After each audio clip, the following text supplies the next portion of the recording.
ഇവിടയിൽ വളരെ നിർണായകമായിട്ടുള്ള current geo political developments ആണ് നമ്മൾ ഉൾപ്പെടുത്തിയിരിക്കുന്നത്. അപ്പോൾ ഇതിൽ ട്രംപ് വീണ്ടും ഇറാനിന് താക്കീത് കൊടുത്തിരിക്കുകയാണ്. അതുമാത്രമല്ല, ട്രൂത്ത് സോഷ്യൽ മീഡിയയിൽ ഒരു പോസ്റ്റ്, അതായത് ഇറാൻ്റെ എയർക്രാഫ്റ്റുകളെ വെടിവെക്കുന്നത് പോലെയുള്ളൊരു പോസ്റ്റും കൂടി പുള്ളിക്കാരൻ പബ്ലിഷ് ചെയ്തിട്ടുണ്ട്. സൂചന വേറെ ഒന്നുമല്ല, സമയം വൈകിക്കൊണ്ടിരിക്കുകയാണ്. Strait of Hormuz dead lock ആണ്. ആ ഡെഡ് ലോക്കിൽ നിന്നും പുറത്തു കടക്കാനുള്ള എല്ലാ മാർഗ്ഗങ്ങളും അമേരിക്ക അന്വേഷിക്കും. ഇറാനുള്ളൊരു ഡെഡ് ലോക്ക് ആണെന്നാണ് അമേരിക്ക വിശേഷിപ്പിക്കുന്നതിനെ.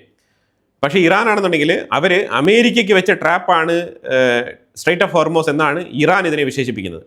എന്ത് തരത്തിലായാലും ഈ സ്ട്രെയ്റ്റ് ഓഫ് ഹോർമോസ് ഒന്നെങ്കിൽ ആക്രമണം നടത്തി, ഒന്നെങ്കിൽ അമേരിക്ക അതിനെ പൂർണ്ണമായിട്ടും കൈക്കലാക്കുക, എന്നിട്ട് അവിടെ ഫ്രീ പാസേജ് ഒരുക്കുക. ഇല്ലാന്നുണ്ടെങ്കിൽ ഇറാൻ്റെ പക്കൽ കൊടുത്തിട്ട് മിണ്ടാതെ പോവുക.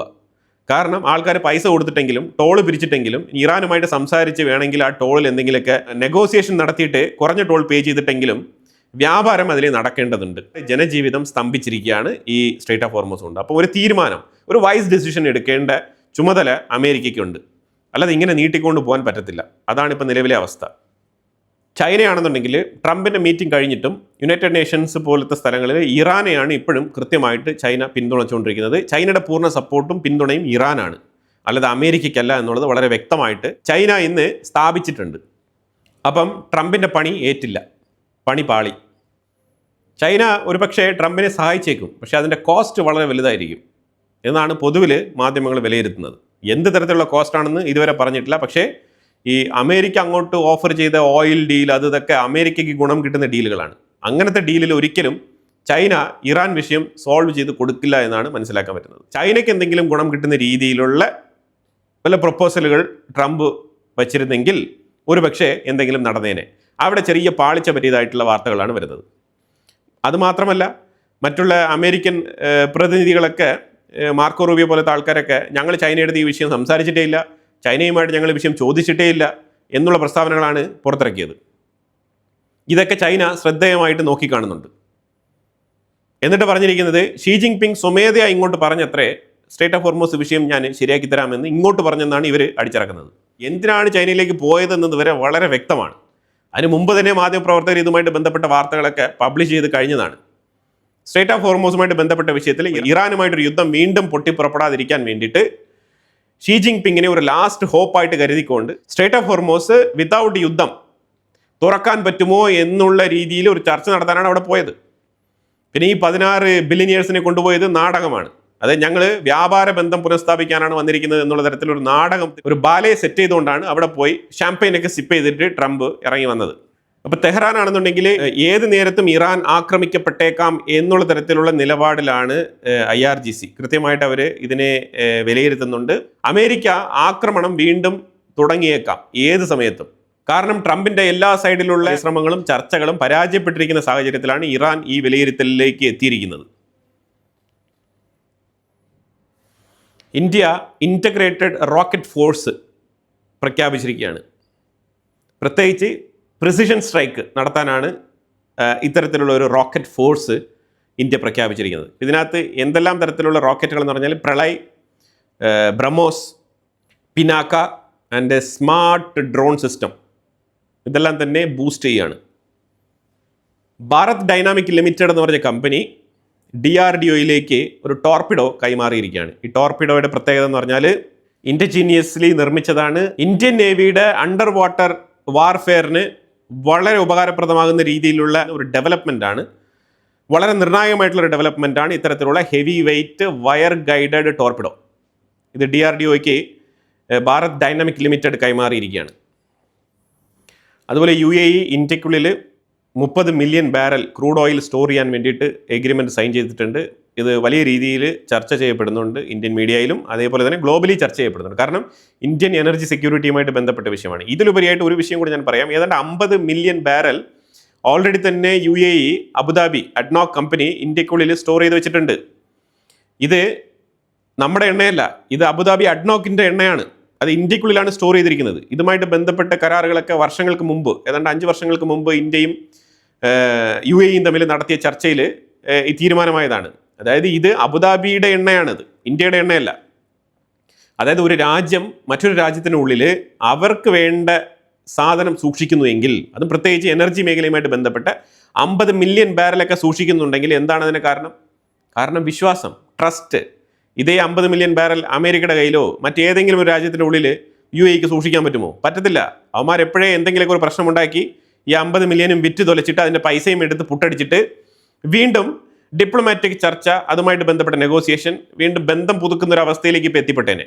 പക്ഷേ ഇന്ത്യയിൽ ഈ 50 മില്യൺ ബാരൽ ഇപ്പോഴും UAE സൂക്ഷിച്ച് വെച്ചിട്ടുണ്ട് എന്നുള്ളതാണ് നമ്മൾ മനസ്സിലാക്കേണ്ടത്. ഇന്ത്യ കുലുക്കമില്ലാതെ ഈ യുദ്ധ സാഹചര്യത്തിൽ മുന്നോട്ട് പോകുന്നത് എങ്ങനെയാണെന്ന് പറഞ്ഞാൽ ഇത്തരത്തിലുള്ള ശേഖരങ്ങൾ ഇന്ത്യക്കുള്ളിലുണ്ട്. നമുക്ക് കുലുക്കമില്ലാതെ മുന്നോട്ട് പോകാൻ പറ്റും. അതുകൊണ്ട് ഒന്നും പേടിക്കേണ്ട ആവശ്യമൊന്നുമില്ല. എണ്ണ കിട്ടും. ഇച്ചിരി വില കൂടിയാലും സാധനം അവൈലബിൾ ആവും ഇന്ത്യക്കുള്ളിൽ. ഇപ്പം ചില രാജ്യങ്ങളിലൊക്കെ പൈസയുണ്ട്, പക്ഷേ എണ്ണ കിട്ടുന്നില്ല. 500 രൂപ കൊടുത്താലും എണ്ണ കിട്ടാത്ത സാഹചര്യം ഉണ്ടായാൽ എന്ത് ചെയ്യും? വാഹനം എങ്ങനെ ഓടിക്കും? എങ്ങനെ മൊബിലൈസ് ചെയ്യും? സാധനങ്ങൾ ഒരു സ്ഥലത്ത് നിന്ന് മറ്റൊരു സ്ഥലത്തേക്ക് എങ്ങനെ കൊണ്ടുപോകും? അപ്പോൾ ഇതൊക്കെ നമ്മൾ ചിന്തിക്കേണ്ട വിഷയങ്ങളാണ്. അപ്പോൾ UAEക്ക് അത്രമാത്രം ഇന്ത്യയെ ട്രസ്റ്റ് വർത്തി ആയതുകൊണ്ടാണ് അവിടെ സൂക്ഷിച്ചിരിക്കുന്നത്. ബേ ഓഫ് ബംഗാളിൽ India gas and oil research തുടങ്ങിയിട്ടുണ്ട്. അതായത് ഗ്യാസ് ഫീൽഡ്, ഓയിൽ ഫീൽഡുകൾ കണ്ടെത്താനുള്ള റിസർച്ച്. ഇന്ത്യയുടെ ഓഫ് ഷോർ സ്ട്രാറ്റജിയുടെ ഭാഗമായിട്ടാണ് പ്രൈം മിനിസ്റ്റർ മോദിയുടെ ഇൻസ്ട്രക്ഷൻ അനുസരിച്ച് ഈ പ്രോജക്റ്റ് ലോഞ്ച് ചെയ്തിരിക്കുന്നത്. റഷ്യ ഇന്ത്യയെ ഇറാൻ അമേരിക്ക വിഷയത്തിൽ മീഡിയേറ്റ് ചെയ്യാൻ വേണ്ടിയിട്ട് ക്ഷണിക്കുന്നുണ്ട്. പക്ഷേ ഇതൊരു ട്രാപ്പാണ്. റഷ്യക്ക് ഇന്ത്യയെ ട്രാപ്പിൽ പെടുത്തണം എന്നില്ല കേട്ടോ. പക്ഷേ പാകിസ്ഥാനെ സംബന്ധിച്ചിടത്തോളം അവർ എത്തരത്തിലാണ് ഇത് വേഴ്സറാക്കി തീർത്തത് എന്നുള്ള നിലയിൽ ഈ മീഡിയേറ്റർ റോള് ഇന്ത്യക്ക് കൊടുത്തു കഴിഞ്ഞാൽ ഇന്ത്യ ഹാപ്പി ആവും എന്ന് വിചാരിച്ചുകൊണ്ടായിരിക്കാം റഷ്യയുടെ ഫോറിൻ മിനിസ്റ്റർ സെർഗൈ ലാവ്റോ ഈ സ്റ്റേറ്റ്മെൻറ്റ് പറഞ്ഞു വെച്ചത്. പക്ഷേ ഇന്ത്യ ഇതിൽ കൊത്തില്ല. ഇന്ത്യയുടെ ജോലിയല്ല ഇറാൻ്റെയും അമേരിക്കയുടെയും ഇടയിൽ നിന്ന് മീഡിയേഷൻ കളിക്കുക എന്നുള്ളത്. ഇന്ത്യക്ക് അത് വേണ്ടാത്ത പണിയാണ്. കാരണം കുറച്ചുകൂടെ മെച്ചൂർഡാണ് കാര്യങ്ങൾ ഇന്ത്യ നോക്കിക്കാണുന്നത്. കാരണം പ്രത്യേകിച്ച് ട്രംപിനെ പോലത്തെ ഒരു പ്രസിഡന്റ് അമേരിക്ക ഭരിക്കുമ്പോൾ നമ്മൾ മീഡിയേഷന് പോകരുത്. അതാണ് ജിയോ പൊളിറ്റിക്സിൽ ഇത്രയും കാലം ഞാൻ ഈ വാർത്ത പറഞ്ഞുകൊണ്ടിരിക്കുന്നതിൻ്റെ അടിസ്ഥാനത്തിൽ പറയുകയാണ്, ട്രംപിന് വേണ്ടിയിട്ടൊരു മീഡിയേഷന് പോകരുത്, പോകാതിരിക്കുന്നതാണ് നല്ലത്. കാരണം നാണം കെടും, ഉറപ്പാണ്. അതുകൊണ്ടാണ് പ്രൈം മിനിസ്റ്റർ മോദിയൊക്കെ ട്രംപിൻ്റെ ഒരു സ്റ്റേറ്റ്മെൻറ്റിനും ഒരു രീതിയിലുള്ള പ്രതികരണങ്ങളും കൊടുക്കാതെ ഇങ്ങനെ മാറി നടക്കുന്നത്. നീ എന്തെങ്കിലുമൊക്കെ കാണിച്ചിട്ട് പോ, ഇനി ഒരു 3 വർഷം കൂടി ഉണ്ട്, അത് ഇരുന്ന് കസേരയും തേച്ചിട്ട് എന്തെങ്കിലുമൊക്കെ 4 ഡയലോഗുകൾ കുത്തിക്കുറിച്ച് ട്രൂത്ത് സോഷ്യൽ മീഡിയയിൽ ഇട്ടിട്ട് മടങ്ങി പൊയ്ക്കോളൂ. അതുവരെ നമ്മൾ സമാധാനമായിട്ടിരിക്കാം. നമുക്ക് വേറെയും മേഖലകളുണ്ടല്ലോ. അപ്പോൾ ആ മേഖലകളിൽ ഇന്ത്യ ബിസിനസ് വികസിപ്പിക്കുകയാണ്. ഇപ്പം അമേരിക്ക തീർച്ചയായിട്ടും മടങ്ങി വരും ഇന്ത്യയുടെ അടുത്ത്. അത് ഒരു 3 വർഷം കഴിഞ്ഞ് ഇന്ത്യയും അമേരിക്കയും തമ്മിലുള്ള ബന്ധം കൂടുതൽ ശക്തിപ്പെടും ഡെമോക്രാറ്റുകൾ വന്നു കഴിഞ്ഞാൽ. അപ്പോൾ ഒരു പരിധിവരെ ഇതിങ്ങനെ തന്നെയായിരിക്കും മുന്നോട്ട് പോകുന്നത്. കാരണം ട്രംപ് ഒന്നിലും സാറ്റിസ്ഫൈഡ് ആകാത്ത വ്യക്തിയാണ്. എല്ലാം തന്നെ ബിസിനസ് ട്രാൻസാക്ഷനിൽ ഓറിയൻറ്റഡ് ആയിട്ട് കാണുന്ന വ്യക്തിയാണ്. തൊട്ടടുത്ത് തന്നെ ഇരുത്തിക്കൊണ്ട് അപമാനിക്കുന്ന വ്യക്തിയും കൂടിയാണ്. ചുമ്മാ അങ്ങ് നാണം കെടുത്തും ഒരു കാര്യമില്ലാതെ. അതേപോലെ പുള്ളി സ്വയമേ നാണം കെടാൻ പല വേദികൾ തേടി എത്തുകയും ചെയ്യും. ഇപ്പോൾ ഫോർ എക്സാമ്പിൾ ഇപ്പോൾ ചൈനയിലേക്ക് യാത്ര നടത്തിയല്ലോ, അതങ്ങ് ഓർത്താൽ മതി. ഇത്തരത്തിലുള്ള നാണക്കേടുകൾ ഏറ്റുവാങ്ങാൻ ട്രംപിന് ഒരു മടിയില്ല. അപ്പോൾ ആ സാഹചര്യത്തിൽ നമ്മൾ മീഡിയേഷൻ അല്ല, ആ പരിസരത്തെ പോരുതെന്നുള്ളതാണ് എൻ്റെ അഭിപ്രായം. ഇന്ത്യയുടെ നിലപാട് തന്നെയാണ്. ഇന്ത്യ അത് ഏറ്റെടുക്കില്ല. ഇന്ത്യയുടെ ആർമി ചീഫ് ഉപേന്ദ്ര ദ്വിവേദി പറഞ്ഞിരിക്കുന്നത്, പാകിസ്ഥാൻ നിങ്ങൾ ലോക മാപ്പിൽ ചരിത്രപരമായിട്ട് തന്നെ പാകിസ്ഥാൻ എന്ന് പറഞ്ഞൊരു രാജ്യം വേണോ വേണ്ടയോ എന്നുള്ളത് നിങ്ങളാണ് തീരുമാനിക്കേണ്ടത്. തുടർച്ചയായിട്ട് ഇന്ത്യക്കുള്ളിൽ തീവ്രവാദികളെ കടത്തിവിടുന്ന ഏർപ്പാട് നിങ്ങൾ തുടർന്നു കഴിഞ്ഞാൽ തീർച്ചയായിട്ടും ഞങ്ങൾ ആക്രമണം നടത്തും എന്നുള്ള ഭീഷണിയാണ് പാകിസ്ഥാന് കൊടുത്തിരിക്കുന്നത്. ഭീഷണിയുടെ ആവശ്യമൊന്നുമില്ല. തീവ്രവാദികൾ വരുന്നത് കണ്ടു കഴിഞ്ഞാൽ അറിഞ്ഞം പറഞ്ഞ് അങ്ങ് അടിച്ച് തകർക്കുക. പെർമിഷനോ വാണിങ്ങോ താക്കീതോ ഒന്നും കൊടുക്കരുത്. നേരെ പോയി അടിക്കുക എന്നുള്ളതാണ് ഇസ്രായേലിൻ്റെ ശൈലിയാണ് നമ്മൾ ചെയ്യേണ്ടത്. അല്ലാതെ തീവ്രവാദികളുടെ മുന്നിൽ പിടിച്ചു നിൽക്കാൻ വേറെ മാർഗ്ഗമില്ല. കാരണം അവന്മാർ വന്ന് നിരപരാധികളായിട്ടുള്ള ആൾക്കാരെ കൊന്നൊടുക്കിയിട്ട് പോകും. ഇന്ത്യൻ നേവി IOS സാഗർ എന്ന് പറഞ്ഞിട്ടുള്ള ഒരു ഡെസ്ട്രോയർ ഷിപ്പ് അഥവാ ഒരു വാർഷിപ്പ് ലോഞ്ച് ചെയ്തിട്ടുണ്ട്. അത് ശരിക്കും ഇന്ത്യൻ ഓഷ്യനിൽ കിടക്കുന്ന ചെറിയ രാജ്യങ്ങളുടെ തീരങ്ങളിലെല്ലാം ഇന്ത്യയുമായിട്ട് സഹകരിച്ച് പ്രവർത്തിക്കുന്ന രാജ്യങ്ങളുടെ, ഫോർ എക്സാമ്പിൾ ശ്രീലങ്ക, മാൽഡീവ്സ്, ഇങ്ങനത്തെ രാജ്യങ്ങളുടെയൊക്കെ തീരത്ത് ഇതെത്തും. ഇതൊരു സെക്യൂരിറ്റി റീസണാണ്. ശരിക്കും നേവൽ സെക്യൂരിറ്റി റീസണിന് വേണ്ടിയിട്ടാണ് ഇത് ലോഞ്ച് ചെയ്തിരിക്കുന്നത്. ഇത് ആ ചെറിയ രാജ്യങ്ങളുമായിട്ടുള്ള മാരിടൈം കോപ്പറേഷൻ ശക്തിപ്പെടുത്താൻ വേണ്ടിയിട്ടാണ് ഈ പ്രോജക്റ്റ് ലോഞ്ച് ചെയ്തിരിക്കുന്നത് ഇന്ത്യ.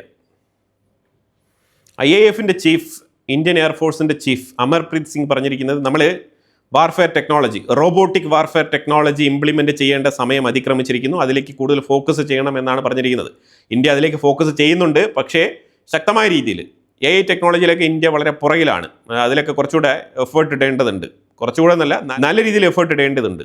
സ്കൂൾ തലത്തിൽ നിന്ന് തന്നെ ഡെവലപ്മെൻറ്റ് കൊണ്ടുവരേണ്ടതുണ്ട്. പല വർക്ക്ഷോപ്പുകൾ, പല പ്രോജക്റ്റുകൾ ഇതുമായിട്ട് ബന്ധപ്പെട്ട് ഡിഫൻസ് മിനിസ്ട്രി തന്നെ കണ്ടക്ട് ചെയ്യേണ്ടതുണ്ട്. സ്കൂൾ കാലഘട്ടത്തിൽ നിന്ന് തന്നെ ആർമിയുമായിട്ട് ബന്ധപ്പെട്ട വിഷയങ്ങളിൽ താല്പര്യം വരുന്ന രീതിയിലുള്ള സബ്ജക്റ്റുകൾ ഉൾപ്പെടുത്തുക, അല്ലെങ്കിൽ അതിന് വേണ്ടിയിട്ട് സ്പെഷ്യൽ ക്ലാസ്സുകൾ വീക്ക്ലി 1 or 2 സെഷൻസ് കണ്ടക്ട് ചെയ്ത് ആർമി ഉദ്യോഗസ്ഥരെ ഡയറക്റ്റ് ആയിട്ട് തന്നെ സ്കൂളിലേക്ക് എത്തിക്കണമെന്നാണ് എൻ്റെ അഭിപ്രായം. ഒരു സെഷൻ എടുക്കാൻ വേണ്ടിയിട്ട് ടോപ്പ് ലെവലിലുള്ള ടെക്നോളജിക്കലി അഡ്വാൻസ്ഡ് ആയിട്ടുള്ള അതിൽ പ്രാവീണ്യം നേടിയ ആൾക്കാരെ ഫിസിക്സ് സെഷൻസിലും അതേപോലെ കെമിസ്ട്രി അതേപോലെ പല ഇങ്ങനെ സയൻസ് മേഖലകളിൽ ഒരു സെഷൻ എടുക്കാൻ വേണ്ടിയിട്ട് ഇവരെ എത്തിക്കണം സ്കൂളുകളിലേക്ക്. അത് ഒരു പ്രചോദനമാവും. അവർക്ക് കൊടുക്കുന്ന സ്വീകാര്യത, അവർക്ക് കിട്ടുന്ന ഒരു പ്രൗഡ്, ആ ഒരു നേഷൻ എന്ന് പറഞ്ഞ ഒരു പാട്രിയോട്ടിസം, ഇതെല്ലാം തന്നെ നമ്മളുടെ കുട്ടികളിൽ വാർത്തെടുക്കാൻ കഴിയും എന്നുള്ളതാണ് എൻ്റെ ഒരു അഭിപ്രായം. പക്ഷേ ഇതൊക്കെ സാധ്യമാണെന്ന് വെച്ചാൽ ഇതൊക്കെ സാധ്യമാണ്. പക്ഷേ ഇതിന് ദീർഘവീക്ഷണമുള്ള ഇച്ഛാശക്തിയുള്ള ബ്യൂറോക്രസിയിലും പൊളിറ്റീഷ്യൻസായിട്ടും ആൾക്കാർ കടന്നു വരണം രംഗത്ത്. ഈവൻ അധ്യാപകരും അതേ മാതൃകയിൽ കടന്നു വരണം. എന്നാൽ മാത്രമേ ഇതൊക്കെ സാധ്യമാവുള്ളൂ. റഷ്യ ഇന്ത്യക്ക് S-500 ജോയിൻറ്റ് പ്രൊഡക്ഷൻ ചെയ്യാൻ വേണ്ടിയിട്ടുള്ള ഒരു ഓഫർ നൽകിയിട്ടുണ്ട്. ആ ഓഫറുമായിട്ട് ബന്ധപ്പെട്ട് ഇന്ത്യ ഇതുവരെ പ്രതികരിച്ചിട്ടില്ല. തീർച്ചയായിട്ടും ഇതുമായിട്ട് ബന്ധപ്പെട്ട ഒരു പോസിറ്റീവ് ഡിസിഷൻ എടുക്കും എന്നാണ് മനസ്സിലാക്കാൻ പറ്റുന്നത്. S-500 ജോയിൻറ്റ് പ്രൊഡക്ഷൻ ചെയ്യാൻ വേണ്ടിയിട്ട് റഷ്യ ഇന്ത്യയെ ക്ഷണിച്ചിട്ടുണ്ട്. അപ്പോൾ എന്തായാലും വളരെ നിർണായകമായിട്ടുള്ള കുറേ വിഷയങ്ങളാണ് നമ്മൾ ഈ വീഡിയോയിൽ പങ്കുവച്ചത്. ഇതിനെക്കുറിച്ചുള്ള അഭിപ്രായങ്ങൾ കമൻറ്റ് ബോക്സിൽ രേഖപ്പെടുത്തുക. കൂടുതൽ വാർത്തകളുമായിട്ട് അടുത്ത വീഡിയോയിൽ വരാം. Thank you so much.